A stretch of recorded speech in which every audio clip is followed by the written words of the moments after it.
Estimados compañeros, hoy hablaremos del pliego de peticiones. Para hablar del pliego de peticiones es necesario hacer una pequeña definición de él. Resulta que la sociedad en que vivimos, que es una sociedad capitalista, tiene una división muy profunda, muy grande, muy importante, que es entre proletarios y burgueses, es decir, entre patronos y trabajadores. Como estas dos clases sociales tienen intereses tan opuestos, tan disímiles, que es imposible reconciliarlos, mantienen en una lucha permanente por sus intereses, lo que favorece a los trabajadores perjudica a los patronos y viceversa. Esta lucha en toda la historia última de la sociedad se ha desarrollado en tres aspectos, en tres campos principales.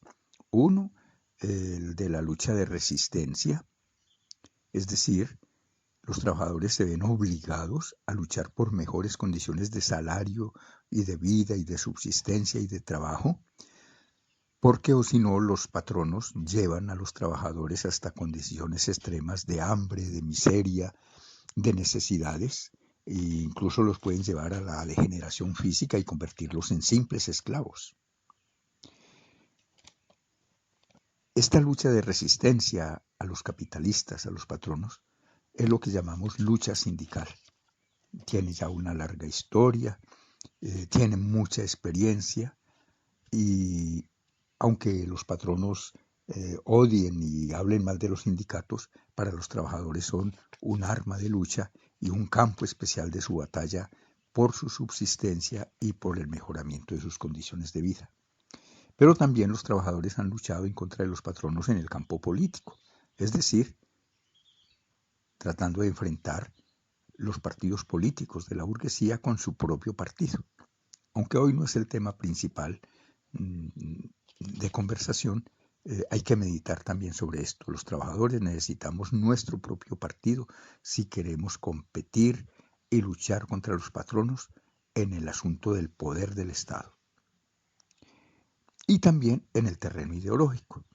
Al fin y al cabo, los patronos piensan de una manera, de acuerdo a sus intereses de clase y a su posición y a sus privilegios, y los trabajadores debemos y tenemos que pensar de otra manera, que es lo que llamamos pensar a la manera proletaria. Pero bueno, concentrémonos en lo de el pliego de peticiones, que es parte de la lucha sindical. La lucha de resistencia del patrón tiene en el pliego de peticiones y en la convención colectiva que se desprende de él un importante elemento de defensa de los intereses de los trabajadores. El pliego es como una bandera que resume las aspiraciones más inmediatas y las necesidades más urgentes de los trabajadores que se hacen valer frente al patrón. El pliego es, por tanto, debe ser, por tanto, un elemento de unidad entre los trabajadores, de movilización de los trabajadores y de enfrentamiento a los patronos. El pliego tiene una enorme importancia en toda la historia del movimiento obrero. Ha sido siempre alrededor de las discusiones de los pliegos de peticiones, se ha desarrollado gran parte de la lucha de resistencia y muchas de las conquistas de la clase trabajadora se han discutido y se han logrado primero en las convenciones colectivas que salen de las discusiones del pliego de peticiones. Cada cosa que se logra en la discusión del pliego es un pequeño triunfo de la clase obrera. Es algo que debemos pensar no solo como que favorece a los trabajadores de una determinada empresa, sino que va a contribuir a elevar el nivel de lucha y a favorecer a todos los trabajadores que aprenderán de cada experiencia de discusión del pliego. Aunque ya su pliego de peticiones está redactado y está nombrada la comisión negociadora, es importante recordar que el pliego de peticiones está precedido por todo un periodo de preparación del pliego antes de la presentación. Esa preparación del pliego comprende todo un aprendizaje de la base respecto a cómo mantener sus aspiraciones vigentes, pero también un aprendizaje de los directivos sobre cómo mantener la democracia, es decir, el pliego es una expresión de la democracia de un sindicato. Un pliego debe ser elaborado por toda la base, porque al fin y al cabo el pliego es la bandera de lucha de todos, son las aspiraciones de todos los miembros del sindicato. Es toda una lección entonces de democracia y de unidad obrera la elaboración del pliego. La preparación en otros aspectos como la educación y la propaganda son importantísimos. Hay que aprovechar, y todos los sindicatos deben aprovechar la preparación de su pliego y su redacción para hacer educación y explicar la lucha que se avecina y la necesidad de la unidad, de la organización, de la movilización, porque sin ellas es imposible sacar adelante un triunfo por el pliego de peticiones. En cuanto a la presentación del pliego a la empresa, que es a la etapa a la que ustedes están inmediatamente abocados, quisiera resaltar algunos puntos. Los días anteriores a la presentación del pliego se debe hacer una propaganda intensísima sobre el significado del pliego, el contenido del pliego y los puntos principales de él. Esto es muy importante, que los trabajadores sepan que lo que se va a hacer es su lucha, su programa, sus aspiraciones, lo que ellos necesitan.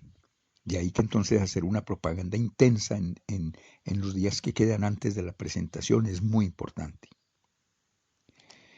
También hay que resaltar que para presentar el pliego debe no solo cumplir lo que dice el Código Sustantivo del Trabajo, es decir, que se presente el pliego a la empresa con determinados protocolos, sino que haya una participación de la base en el acto de presentación del pliego. Es decir, hacer saber a los patronos que todos los afiliados defienden personalmente el pliego, que no es solo una junta directiva o una comisión negociadora, que ese es el pliego de todos. Es decir, que los negociadores de la empresa y los patrones mismos entiendan que hay un apoyo real al pliego y que hay unidad en torno a él. Una comisión negociadora. Los patronos saben calcular. Si la comisión negociadora no tiene respaldo, la desprecian. Ustedes no valen nada. Pero si la comisión negociadora tiene un respaldo de la base, hay una movilización de la base, una actitud pendiente y vigilante de la base respecto a la negociación, los patronos saben que la comisión sí tiene un real poder y sí tiene importancia y le van a parar bolas. Eso es muy básico. ¿Qué tal en el caso de ustedes poner que les va a tocar comenzar todavía con las normas y con los protocolos de aislamiento por el coronavirus? ¿Qué tal poner como una tarea de que cada afiliado el día anterior a la presentación del pliego escriba un mensaje a los patronos apoyando al pliego y manifestando su unidad respecto a él? Normalmente lo que hacemos es, cuando no hay aislamiento, es hacer una serie de mítines para que el patrón sepa que la comisión negociadora sí tiene respaldo, que no se envían allí unos compañeros a negociar sin tener detrás una fuerza. También tener en cuenta desde el primer contacto con la comisión negociadora de la empresa que los negociadores del sindicato son solo voceros de la base. Atención a esto, compañeros. Los negociadores tienen que dejar en claro que son voceros de una base, que son los que van a firmar a nombre de toda la base, que no van a firmar nada personal, que no van a discutir nada personal, que no buscan ningún privilegio personal. De una vez para cortarle las alas a las propuesticas de los negociadores de que, bueno, usted es negociador y si tiene tantos problemas, a usted no le interesaría un ascenso, una mejora, un subsidio para la casa, cosas de esas, que se deben rechazar siempre. La menor insinuación de favorecimiento personal a los miembros de la comisión negociadora hay que rechazarla desde el principio. Solo así los patrones entienden que esta es una comisión seria, honrada y que representa una base, que tiene un respaldo de la base y que es querida por la base. También se debe dejar en claro que la negociación la adelantará el sindicato con absoluta transparencia. Es decir, que todo cuanto se discute, cuanto se habla y cuanto pasa en la negociación será informado a las bases. Todo. Tener en cuenta algunos aspectos de la mecánica de la negociación o método de la negociación. Desde la primera reunión hay que discutir la cuestión del sitio de reunión. Lógicamente hay una pelea alrededor de eso y hay que garantizar por parte del sindicato que sea un sitio accesible a las bases. Es decir, que los obreros puedan ir, los trabajadores puedan ir a hacer un mitin y respaldar su comisión. También se presentan luchas de la cosa que hay que definir desde el principio, como es el acta y la secretaría o relatoría de las negociaciones. Hay que garantizar de que o las lleva el sindicato y el sindicato se hace cargo de la secretaría o de la relatoría, o en último caso, una persona neutra. Y en todo caso, exigir que como parte de las actas haya una grabación de toda y de cada una de las sesiones y esto figure en el acta como parte de ellas. ¿Esto por qué? Con miras a que en el futuro se puede presentar o una huelga o un tribunal. Y es muy importante, en el caso extremo en que nos toque ir a un tribunal, que este organismo tenga elementos claros de lo que se discutió en arreglo directo. Respecto al método general, seguramente los patronos les van a proponer, porque lo hacen en la mayoría de los casos, un método de negociación que ellos llaman, mientras no se esté acordado todo, no está acordado nada. Es decir, se discute un caso, se llega a acuerdo, pero eso todavía no vale si no se ha arreglado todo. Esa es una forma de chantaje. Lo que más conviene al sindicato y a los trabajadores es punto acordado, punto redactado y que conste en el acta que ya quedó aceptado. Porque ellos acostumbran eso. No, pues bueno, yo les concedo el auxilio de vivienda, dicen los patrones. Y listo, se los concedo lo que ustedes piden o cualquier otra petición. Pero a cambio de que los salarios me los rebajen. O a cambio de que tales beneficios se rebajen. Es decir, comienzan a negociar un punto con otro. No, lo que más conviene a la comisión negociadora del sindicato es la negociación punto por punto. Y punto acordado, punto redactado y punto que ya está listo para ser parte de la convención colectiva de trabajo. Esto también tiene que ver pues con el futuro, porque en un caso de un tribunal, el tribunal no puede discutir puntos que ya estén acordados por las partes. Es decir, si se ha avanzado en 20 puntos de la discusión en arreglo directo, no tiene, el tribunal tiene que aceptar ya esos 20 puntos, no los puede revisar y solo puede discutir y decidir sobre los que no hay acuerdo.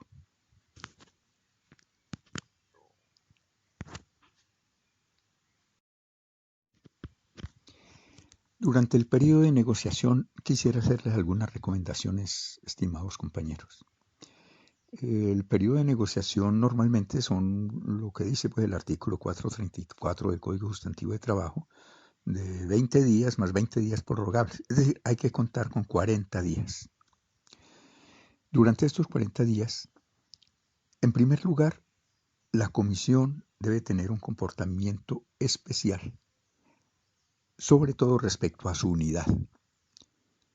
Nunca la comisión negociadora de los trabajadores debe discutir delante de los patronos o de sus negociadores o en las reuniones. Cuando haya algún desacuerdo entre ellos antes de que lo noten los patronos, se debe pedir un tiempo para consultar, reunirse por aparte, consultar con la base, consultar con la junta directiva y mantener la unidad y llegar plenamente de acuerdo otra vez a las discusiones. No mostrar ni una sola fisura por parte de la comisión negociadora, porque eso lo aprovechan los patronos, porque eso entonces va a facilitar que ellos le tiendan celadas a un compañero que quedó en minoría en la comisión y traten de convertirlo en un esquirol, en un traidor. Entonces, unidad de la comisión. En segundo lugar, la comisión debe mantener una comunicación permanente con la junta directiva y con la base. Hay que garantizar todos los mecanismos, con coronavirus o sin coronavirus. Sin coronavirus, pues hacer las asambleas y los mítines, las asambleas locales o la gran asamblea nacional, para consultar y para decidir cosas importantes del pliego. Si es con coronavirus y no es posible, inventar la manera de que toda la base esté permanentemente en contacto con la junta. Puede ser abriendo una página especial, puede ser abriendo un espacio en estos medios modernos de comunicación para que haya una permanente comunicación. La comisión negociadora debe sacar diario, permanentemente comunicados de cómo estuvieron las negociaciones. Debe decirle toda la verdad, completamente la verdad a la base y a la junta directiva.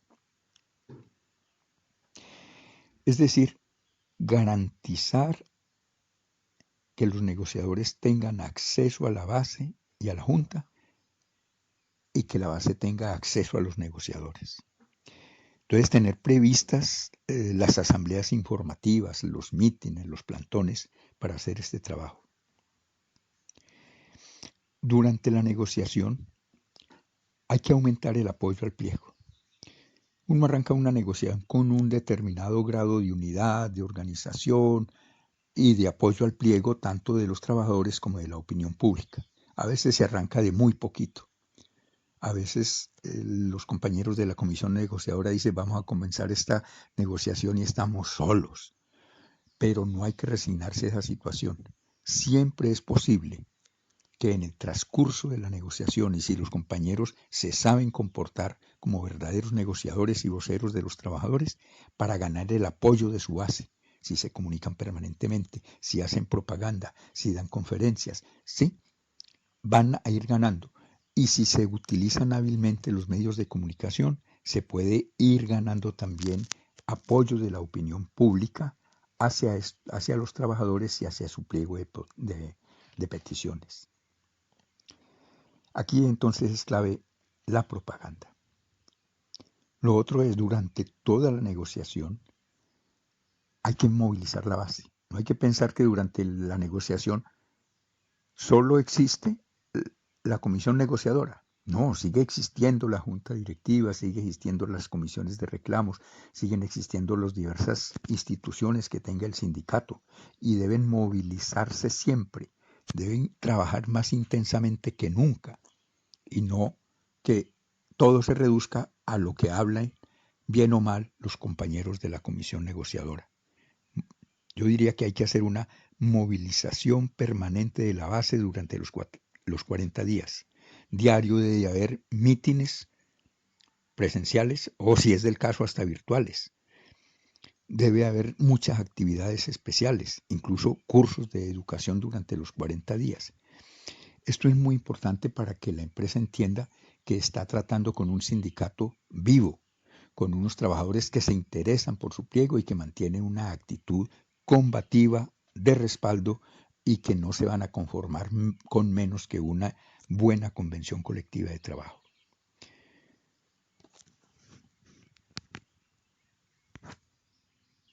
Compañeros, y pasados estos 40 días o algo así del artículo 434 del código, ¿qué sigue? En el caso de que se logre una convención colectiva, listo, la lucha continúa, la vida normal del sindicato que debe ser de lucha continúa, y de eso hablaremos en otra ocasión. Pero si no se logra, cosa que es muy posible, nos quedan dos alternativas, la huelga o el tribunal. Hablemos primero de la huelga. Siempre que se discute un pliego de peticiones desde el principio mismo, los trabajadores tienen que ser conscientes que en últimas el arma definitiva para obtener el triunfo es la huelga. Porque los trabajadores solo tenemos para la lucha de resistencia un arma importante, un arma decisoria, que es la huelga, nuestra capacidad de trabajo. Sin nuestro trabajo la empresa no existe.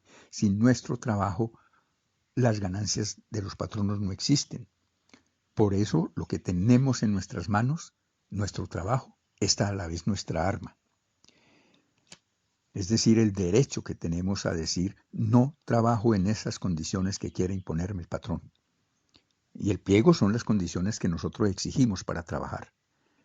Hay que ser consciente de eso. Cuando presentamos un pliego le estamos diciendo, esto es, señor patrón, lo que nosotros exigimos para trabajar con usted, colectivamente, y ya no como un hombre individual, sino como el colectivo de los que producimos la riqueza de su empresa, los que somos realmente la empresa. Entonces, desde el principio mismo tiene que haber habido preparativos de huelga. Aún así estemos todavía en el periodo de arreglo directo, de negociación directa. Ser consciente entonces de que la forma principal de la lucha sindical es la huelga. El artículo 450 del código habla de que las huelgas son legales o ilegales. No se crean ese cuento, compañeros. Las huelgas no se dividen en legales o ilegales. Las huelgas se dividen en huelgas que se ganan y huelgas que se pierden. Para los patronos y para el gobierno, todas las huelgas serían ilegales. Y han ido recortando el derecho de huelga y metiendo cada vez más en la lista de las huelgas ilegales a más sectores de los trabajadores. Hay que ser consciente de que no nos podemos guiar por eso. Tenemos el derecho a no vender nuestra fuerza de trabajo colectivamente si no se cumplen determinadas condiciones o que si no hacemos huelga. Eso es un derecho inalienable al que no renunciaremos jamás. Entonces hay que tener presente el asunto de la huelga siempre. Y no está nada mal, dicho sea de paso, y que los patronos sepan que la actitud de los trabajadores es que están dispuestos a ir a la huelga y que lo sepan desde el principio mismo. Que se las ven es con unos trabajadores aguerridos, que se las ven es con unos trabajadores que no se dejan meter los dedos a la boca, que están es con unos trabajadores que no viven del cuento, sino que son capaces de hacer valer su trabajo y su capacidad de trabajo y su honor de trabajadores, y que por tanto están dispuestos a ir a la huelga. Discutimos con decencia, aceptamos lo del código, discutimos 20, 40 días, la puja, el ir y venir, toda la tortura esa a que somete el patrón en las discusiones a nuestra comisión negociadora. Aguantamos con decencia, pero nunca renunciamos a la posibilidad de ir a la huelga. Por tanto, se hacen preparativos siempre. Hay que mantener en la base entre todos los compañeros la posibilidad de que si hay huelga la hacemos, aunque sea dura. Que no nos atenemos a si va a ser una huelga legal o ilegal, sino que nos atenemos a que vamos a hacer una huelga y vamos a tratar por todos los medios de que sea victoriosa. En caso de que presente una huelga, durante todo el periodo de huelga, hay que tener en claro que la huelga no puede consistir, como dice el código quisiera que las huelgas fueran, no voy a trabajar y ya. No. no es solo no ir a trabajar, es luchar. Para eso, siempre el movimiento sindical hace lo que llaman las carpas, la carpa de huelga. En algunas instalaciones, en un parque, donde sea, se hace una carpa que es el sitio de concentración de los huelguistas, donde se recoge solidaridad, se da información, sitio de reunión, y por tanto una carpa de huelga debe ser un ejemplo de disciplina proletaria. Nada de juegos, nada de licor, seriedad, fraternidad entre todos los compañeros. Debe ser no solo una trinchera de combate, sino también un aula de educación. Se deben hacer cursos durante la huelga, aprovechar para educarnos, aprovechar para estudiar en un periodo de huelga. Debe ser un ágora de discusión, es decir, un sitio donde todos como hermanos y con iguales derechos podemos discutir. Un sitio desde donde se gane solidaridad, se recoja solidaridad y siempre tener confianza en que durante el transcurso de la huelga se pueden hacer aliados. Una huelga, aún las que se empiezan sin mucho fondo de huelga, es decir, que amenazan con hambre, no tienen por qué pasar hambre. El pueblo es solidario, el resto del pueblo es solidario con todo el que lucha, si ve que lucha por una cosa justa. Nunca una huelga ha sido derrotada por falta de comida. Así toque movilizarse, ir a las plazas, armar el famoso canasto, pedir la solidaridad a los otros sindicatos, pedir solidaridad a los campesinos. Siempre se podrá encontrar, el que lucha siempre encuentra quien le ayude. Pero también es necesario hablar, para terminar, algo acerca del tribunal. El tribunal tiene un carácter de clase.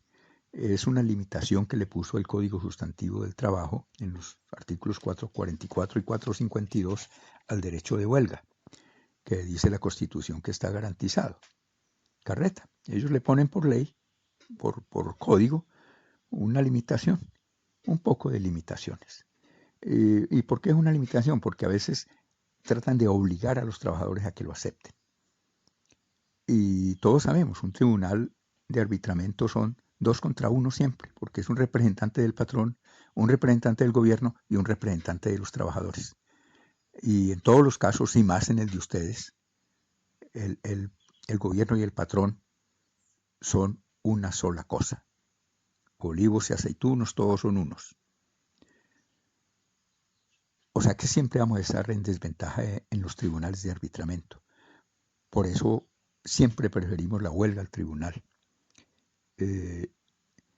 Pero aún en el caso de que por cualquier circunstancia desfavorable para la lucha, que ojalá no se les presente a ustedes, que ojalá nadie le presente, o, o falta de unidad, o falta de organización, o falta de educación, los lleva a que los trabajadores quieran aceptar un tribunal, e incluso un tribunal, cuando se hace ineludible, siendo tan malo, se debe utilizar para una retirada ordenada y con ataque, de tal manera que la organización no sea destruida y sea como un aplazamiento para el próximo pliego de peticiones, para corregir los errores y poder llegar a una huelga triunfante y a una buena convención colectiva.